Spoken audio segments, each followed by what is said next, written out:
के ऊपर विजय राघवन ने कहा कि अगर सावधानी बरती जाए तो कोरोना की तीसरी लहर को आने से रोका जा सकता है।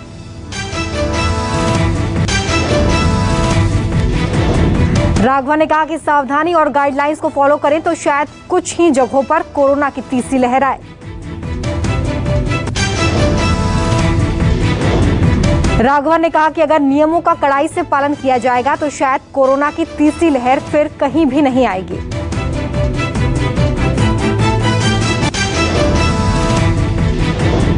दो दिन पहले राघवन ने कहा था कि कोरोना की तीसरी लहर को कोई नहीं रोक सकता क्योंकि वायरस रूप बदलता रहता है।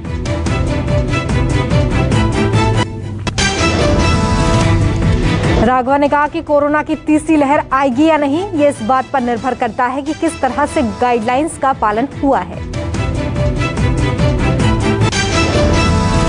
राघवन ने कहा कि सर्विलांस, कंटेनमेंट, टेस्टिंग और ट्रीटमेंट को लेकर गाइडलाइंस को फॉलो करें तो तीसरी लहर से बचेंगे। राघवन ने कहा कि पूरी दुनिया और भारत में अलग अलग वक्त पर कोरोना का पीक आया है।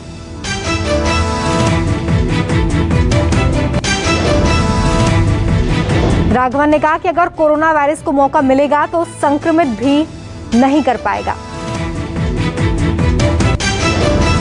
कोरोना की वैक्सीन जिन्होंने ली है, अगर वो मास्क पहनते हैं, सावधानी बरतते हैं तो सुरक्षित रहेंगे।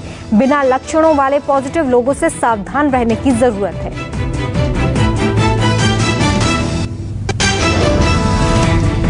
ऑक्सीजन पर सुप्रीम कोर्ट का आदेश, दिल्ली को रोज 700 मीट्रिक टन ऑक्सीजन देनी पड़ेगी।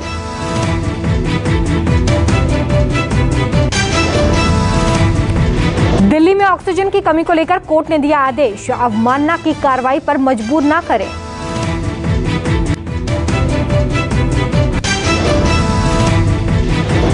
दिल्ली सरकार की ओर से शिकायत आई थी कि कोर्ट के आदेश के बावजूद 700 मीट्रिक टन ऑक्सीजन नहीं मिल पा रही है। कर्नाटक को ऑक्सीजन सप्लाई बढ़ाने के मामले में भी केंद्र सरकार को सुप्रीम कोर्ट से लगा झटका। सुप्रीम कोर्ट ने कर्नाटक हाई कोर्ट के फैसले में दखल देने से इनकार कर दिया है। हाई कोर्ट ने कर्नाटक को 1200 मीट्रिक टन ऑक्सीजन देने को कहा।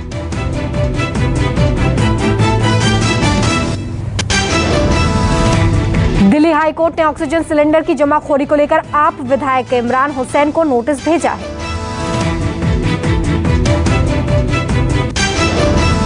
आप विधायक इमरान हुसैन पर ऑक्सीजन सिलेंडर की जमाखोरी का आरोप है। आज कोर्ट में पेश होंगे इमरान। पश्चिम बंगाल सरकार केंद्र के कोरोना टीकाकरण नीति को रद्द करने की मांग को लेकर सुप्रीम कोर्ट पहुंच गई है। बंगाल सरकार ने सुप्रीम कोर्ट में कहा कि टीकाकरण की नीति एक समान होनी चाहिए, वैक्सीन की कीमतें एक समान होनी चाहिए। ममता सरकार का कहना है कि केंद्र ये तत्काल सुनिश्चित करे कि वैक्सीन उपलब्ध हो और राज्यों को वैक्सीन मुफ्त में दी जाए।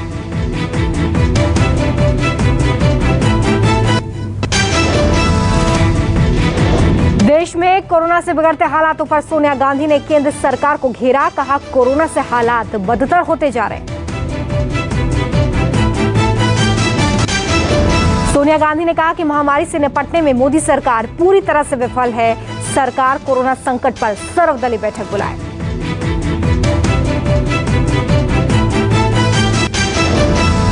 कोरोना पर राहुल गांधी की पीएम मोदी को चिट्ठी, कहा कोरोना के सभी वेरिएंट्स का वैज्ञानिक तरीके से पता लगाया जाए। पीएम मोदी ने कोरोना संकट पर मणिपुर, त्रिपुरा, सिक्किम के मुख्यमंत्रियों के साथ बातचीत की है। वैक्सीनेशन पर जोर देने के लिए कहा। पीएम मोदी ने राज्यों में नए मामले, इलाज और चिकित्सा सुविधा पर भी मुख्यमंत्रियों से बातचीत की है।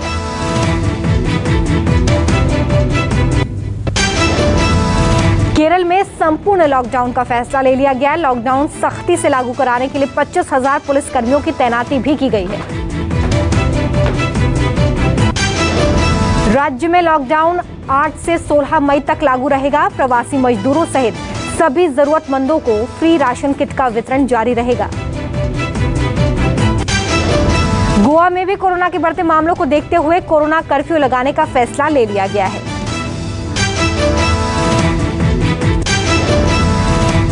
गोवा में 9 मई से 15 दिन के लिए कर्फ्यू लगाया गया है। गोवा में 24 घंटे में कोरोना संक्रमण के 4195 नए मामले दर्ज किए गए हैं।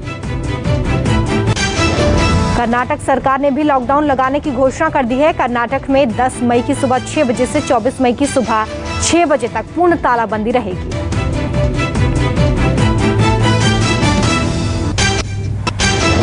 लॉकडाउन के दौरान होटल, पब और बार बंद रहेंगे। भोजनालय, मांस की दुकानें और सब्जी की दुकानें सुबह 6 से 10 बजे तक खुली रहेंगी।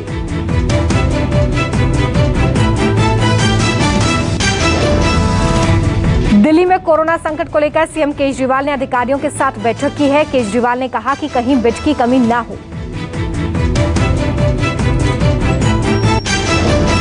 भारत ने रूस की single dose corona vaccine Sputnik light को देश में इमरजेंसी इस्तेमाल की मंजूरी दे दी है। देश में चल रहे कोरोना वैक्सीनेशन अभियान को रफ्तार मिलेगी। इस फैसले से रूस ने गुरुवार को वैक्सीन को मंजूरी दी थी।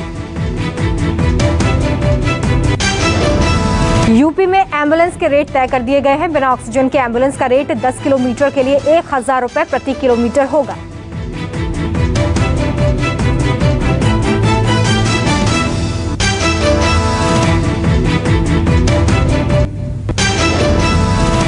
उत्तर प्रदेश में ऑक्सीजन वाले एम्बुलेंस का रेट 1500 रुपए प्रति 10 किलोमीटर होगा। असम में चुनावी नतीजे आने के 6 दिन बाद भी नहीं तय हो पाया है सीएम का नाम। आज दिल्ली में होगी चर्चा। आज असम के वर्तमान मुख्यमंत्री सर्बानंद सोनोवाल और हेमंत बिस्वा शर्मा को दिल्ली बुलाया गया है। सर्बानंद सोनोवाल और हेमंत बिस्वा शर्मा दोनों नेता आज जेपी नड्डा से मुलाकात करेंगे। यह मुलाकात 10:30 बजे होगी। पीएम मोदी आज आध्यात्मिक गुरु स्वामी चिन्मयानंद की भागवत गीता की एक सीरीज का उद्घाटन करेंगे। 105वीं जयंती पर होगा कार्यक्रम। देश में नहीं कम हो रही कोरोना की रफ्तार। 24 घंटे में 4,14,188 नए मामले सामने आए हैं। 3,915 लोगों की जान 24 घंटे में चली गई। दिल्ली में कोरोना का कहर। 24 घंटे में 19,832 नए मामले। कोरोना से दिल्ली में 341 लोगों की जान गई। महाराष्ट्र में कोरोना आउट ऑफ कंट्रोल। 24 घंटे में कोरोना के 54,022 नए मामले सामने आए हैं। कोरोना से महाराष्ट्र में 898 लोगों की जान चली गई है। राजस्थान में कोरोना की बेकाबू रफ्तार। 24 घंटे में 18,231 नए मामले। कोरोना से राजस्थान में 164 लोगों की मौत। मध्य प्रदेश में कोरोना का कहर। 24 घंटे में 11,708 नए मामले। कोरोना से मध्य प्रदेश में 24 घंटे में 84 लोगों ने जान गंवाई। उत्तर प्रदेश में कोरोना के 24 घंटे में 28,076 नए मामले दर्ज किए गए हैं। कोरोना से उत्तर प्रदेश में 24 घंटे में 372 मरीजों की मौत। मध्य प्रदेश के इंदौर के एमवाय अस्पताल में युवती ने 2 वार्ड बॉयज पर अश्लील हरकत का आरोप लगाया है। दोनों को हटा दिया गया है। उत्तर प्रदेश के मुरादाबाद जिला अस्पताल में मरीज की मौत पर परिजनों ने जमकर बवाल काटा। अस्पताल में तोड़फोड़ की। परिजनों का आरोप है कि अस्पताल में इलाज में लापरवाही बरती गई है, जिसकी वजह से मरीज की मौत हो गई। मुंबई में संक्रमित कोरोना किट बनाने का मामला सामने आया है। ठेकेदार महेश केशवानी के ऑफिस और गोदाम पर रेड शुरू की गई। पुलिस की 7 टीमें, एफडीए की 4 और महानगर पालिका की 6 टीमें कार्रवाई में जुटी हुई हैं। पुलिस इस पूरे मामले में पूछताछ कर रही है। संक्रमित किट से सस्पेक्ट का कोरोना टेस्ट किया जाता था। इस दौरान कार्रवाई में हजारों स्ट्रिप्स जब्त किए गए हैं। उत्तर प्रदेश के कन्नौज के हॉस्पिटल में तीमारदारों और डॉक्टरों के बीच मारपीट हो गई है। महिला की मौत के बाद हंगामा हुआ। ऑक्सीजन बेड न मिलने का आरोप लगाकर परिजन डॉक्टर के साथ भिड़े। पुलिस वालों ने कराया मामला शांत। गाजियाबाद की एक फैक्ट्री पर छापेमार कार्रवाई। भारी मात्रा में सर्जिकल दस्ताने बरामद हुए। अस्पतालों में इस्तेमाल दस्ताने नए डब्बे में पैक करके बाजार में बेचने की तैयारी की जा रही थी। पूरे मामले में 3 आरोपी पुलिस की गिरफ्त में। यूपी के अमरोहा में चुनावी रंजिश में जमकर चले लाठी डंडे। हारे प्रत्याशी ने जीते प्रत्याशी के समर्थकों को पीटा। कोरोना मरीजों के लिए बड़ी राहत। रोची की दवा को आपातकालीन इस्तेमाल की मंजूरी दे दी गई है। कोरोना काल में रेलवे ने तैयार किए 4400 कोविड कोच में ऑक्सीजन की भी व्यवस्था की गई है। कोरोना महामारी में स्पाइस जेट ने संभाला मोर्चा। 3100 ऑक्सीजन कॉन्सेंट्रेटर की ढुलाई की।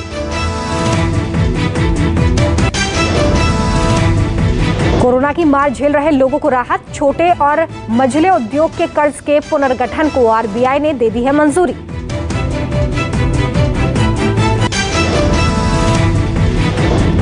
कोरोना काल में भारत की सबसे सस्ती एसयूवी हुई महंगी। 33,000 रुपए बढ़ाए गए हैं दाम। इंडियन ऑयल ने रंधन से ईंधन योजना के तहत एक अनोखा बायोडीजल तैयार किया है। अब रसोई से बचे तेल से कार दौड़ेगी। कोरोना काल में लोगों की मदद के लिए जैकलीन फर्नांडिस ने लॉन्च किया है योलो फाउंडेशन। 1 महीने तक 1 लाख लोगों तक खाना पहुंचाएगी फाउंडेशन। मराठी अभिनेत्री अभिलाषा पाटिल का कोरोना से निधन। छिछोरे में किया था सराहनीय काम। कोरोना काल में सोनू सूद और उनकी टीम मसीहे की तरह काम कर रही है। घंटों मशक्कत कर जुटाए 15 ऑक्सीजन सिलेंडर, बचाई 22 मरीजों की जान। एक्ट्रेस श्रीप्रदा का कोरोना से निधन हो गया है। विनोद खन्ना, धर्मेंद्र जैसे कई स्टार्स के साथ काम किया था।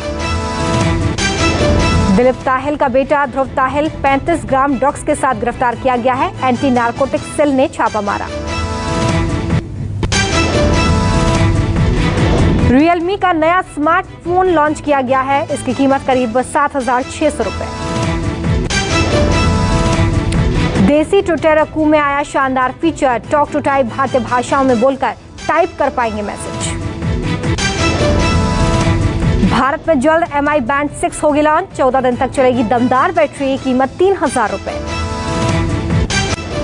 ब्लूटूथ स्पीकर रियलमी कोबल हुआ लॉन्च। मिलेगा गेमिंग मोड और 5 वॉट का साउंड। लॉन्चिंग से पहले ही लीक हुए सैमसंग गैलेक्सी A32 5G के फीचर्स। कीमत 26,000 रुपए से 35,000 रुपए के बीच होगी।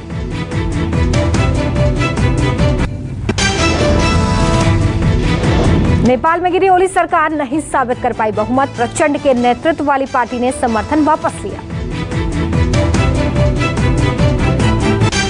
डोनाल्ड ट्रंप पर जारी रहेगा फेसबुक का निलंबन। पर्यवेक्षण बोर्ड ने बरकरार रखा है फैसला।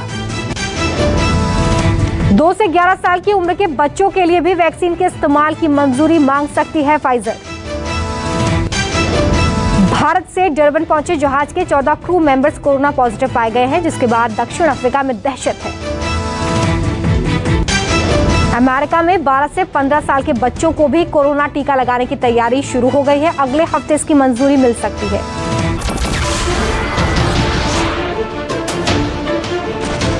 नमस्कार, मैं हूं संदीप चौधरी। अगर आपको ये वीडियो पसंद आया हो तो इसे लाइक और शेयर जरूर करें। और हाँ, हमें सब्सक्राइब और फॉलो करना ना भूलें ताकि आप देश और दुनिया की कोई खबर मिस ना करें। तो जुड़िए हमारे साथ और देखते रहिए News 24।